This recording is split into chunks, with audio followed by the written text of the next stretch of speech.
For many years now, the American people have been searching for progressive candidates who could serve and meet the needs of upcoming generations. Voters are looking for politicians who can put their foot down on an issue rather than in their mouth when their positions are questioned. They desire clean and concise answers, transparency, and above all else, honesty. We have been crossed too many times and been told too many lies. The bottom line is, people don't trust politicians. Two unique individuals have undertaken the task of leading the American people into a new frontier. Let's watch as they discuss important issues and give the people a clear view on their standpoints. At a time. In fact, let's just do away with kids. I think up to the age of 5, you should be able to kill your children because, I mean, they're just a waste of time. All this disrespect and backtalk, it's nonsense. Wow. Okay. And Mr. Just-in-Time? The facts are these. Every child, no matter how old, no matter born or not born, has the right to life. If you deprive them of that life, you're not only breaching their civil liberties, but their rights to a human being. All right. Thank you, gentlemen. Now, our incumbent, Mr. Cox. Yeah. What about your stance on busy. okay? Yeah. Well, sir, you know, it's kind of important for us to... Can you just ask him a question? Sure. Mr. Just-in-Time, your stance on education, please. Every child has the right to education, no matter whether it be black, white, Hispanic, Latino, Chinese. Everybody needs a fair and opportunity for an education to take place. If you deprive them of that, you cannot expect them to go and make our country what it is today. Depriving them of their education is a big hindrance that needs to be addressed by this Congress. If I'm elected, I will make sure that every child has his education, and that no child left behind really means no child is left behind. Thank you, sir. Now, Mr. Cox, are you ready? Would you like to take the next question? Yeah. All right, on education. Oh, on education? Kids nowadays, they're stupid, man. I walk by, I see kids just walking through. Like, they have no future. All our government and their system is all going to have to be changed.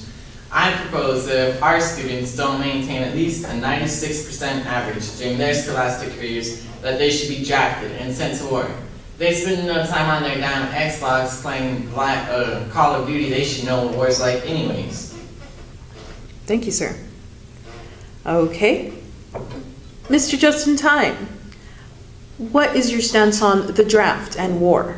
The draft and war are two tools that are completely unnecessary. If at all possible, we as the United States should avoid them at all costs. Basically, it's just us going into a war with another country and a loss of our human lives. If we can get rid of it, I am all for it. Thank you, sir. Mr. Gian Cox, your stance On what? on the draft and war. Oh, okay. Alright, well, I think draft is a good thing. I mean, we have too many people abusing the rights and privileges of this country who have never even lifted one finger to maintain them. Therefore, I propose to bring back the draft. We have all these bums. I mean, they could be actually like fighting for our country and helping us out. And as for war, we have to go to war with any backwards, uncivilized country that isn't full of flag-waving, gun-toting, Bible-reading, God-fearing Christian people. I mean, these people are so uncivilized, it's ridiculous. They have to walk miles and miles to drink water. Like, we just need to go. I mean, the best thing for those people is to be dead. I mean, they would have a better chance like that. What is your stance on immigration? Mr. Cox, your stance on immigration.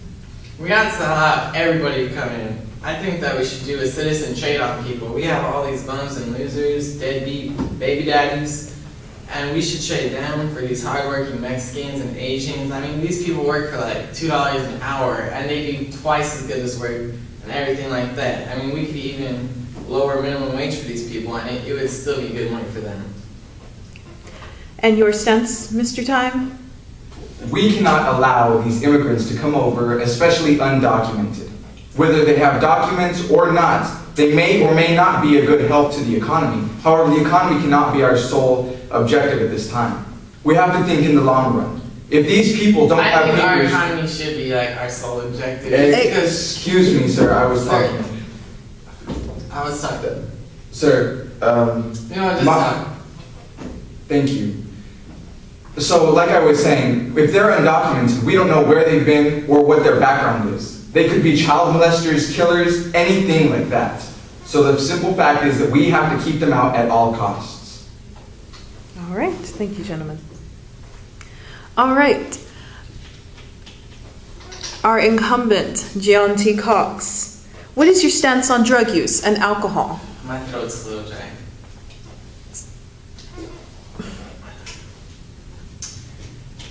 I think we need to legalize everything. I mean, you know how like drugs and alcohol do good for people? Just legalize it. It'll be great for our economy. I mean, look at the economic downfall that we're in. Cocaine and other amphetamines will create more alert and productive members of society. If we give these people cocaine, they can stay up hours and work overtime, and they won't even know it. And I also think that marijuana creates more unified and calm atmosphere in schools, jails, and workplaces. All of these high-stress places, marijuana is a proven stress reliever. Mr. Justin Time. Okay, I forgot to say that I also propose that we should lower the drinking age from 21 years to 21 days old. I mean, what's a better way to calm a crying baby while they're teething or soothe them to sleep than by rubbing some whiskey on their gums? Like I was saying before I was rudely interrupted, every drug user, whether habitual or recreational, should be punished to the full extent of the law. There's no room for drugs or alcohol here in the United States. See, there's the problem. We spend so much money on these jails and prisons. Like, if we just didn't arrest these people, then we would save money. Maybe he's right. Maybe we need the death penalty, and the death penalty should be inflicted upon these drug users. You know what? I don't think the death penalty should be inflicted upon drug users, but I mean, for like child molesters, all those sickos, we should just kill them. Because I mean, like, once you do it, like, you're not going back. Okay, gentlemen. We can Let's- Good evening. I'm Veronica Corningstone. Thank you for joining us. Tonight, we're here with incumbent John T. Cox to talk about his controversial campaign. Mr. Cox, thank you for joining us, sir. You're welcome. Mr. Cox, you've been known as a very controversial figure. How do you respond? I don't think I'm that controversial, you know what I mean? Like, I just think I'm doing my own thing and I'm gonna help our country become better. Because right now, I mean, our country's pretty horrible. I think it would be better living in Afghanistan or Mexico with the drug cartel, you know? At least there's money moving around over there. Interesting point, sir. Thank you. There have been rumors about an alleged affair between yourself and your campaign manager. What exactly is your relationship with Miss Gonoria Johnson? Have you seen that bitch? I would never sleep with her. I have dogs and horses at my house that look better than her. I mean, honestly, that's an insult, someone thinking around that I messed around with her. On your opposition, Mr. Justin Time. Have you seen that dick? I mean, he walks around like he has something stuck up his asshole, always making these ugly faces. He's rude. We had a conference the other day and I was just like trying to make my points and he kept interrupting me. I mean, I don't know, that guy has some problems. Okay, cut. We're done with this interview. Thank you, Mr. Cox. Programming brought to you by Freedom Fries, the American potato. Breaking news comes to us today as the Justin Time camp has released a sex tape between Gonorrhea Johnson and incumbent John T. Cox.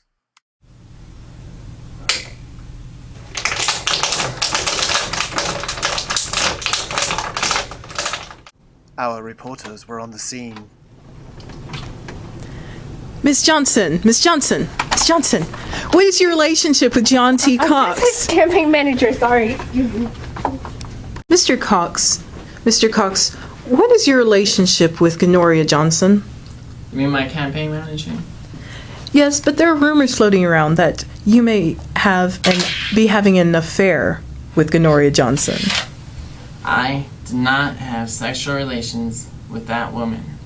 Now, if you'll excuse me, I have my campaign to work on. All right, thank you, sir. Thanks. My crops are dying. The Cox camp soon fired back with this message. Alright, today I have 3 key highlights on why Just in Time is not the man for our position. First things first, Just in Time is a stuck-up smartass. This guy comes in here thinking that he can run the show and that he knows everything, which is my second point, that he's a know-it-all. He's not open-minded and he does not try to listen to my ideas during debate. How do you think this guy's going to be able to get our laws passed if he's not going to be open-minded to them? He doesn't agree with me on legalizing drugs. I mean, have you seen our economy? I think we could make some big-time money. He also doesn't agree with me on abortion. I mean, look at the failure and unemployment rates. If all those people would have been aborted, our country wouldn't have those bad statistics. And last but not least, Just in Time is a loser. I'm John T. Cox, and I strongly support this message. We expect to hear something from the Time camp as well. More on this as the story develops. I'm Michael Crum. Is there trouble in the John T. Cox camp? What is Gonorrhea Johnson's relationship with incumbent John T. Cox? Is she merely his campaign manager? Or something more?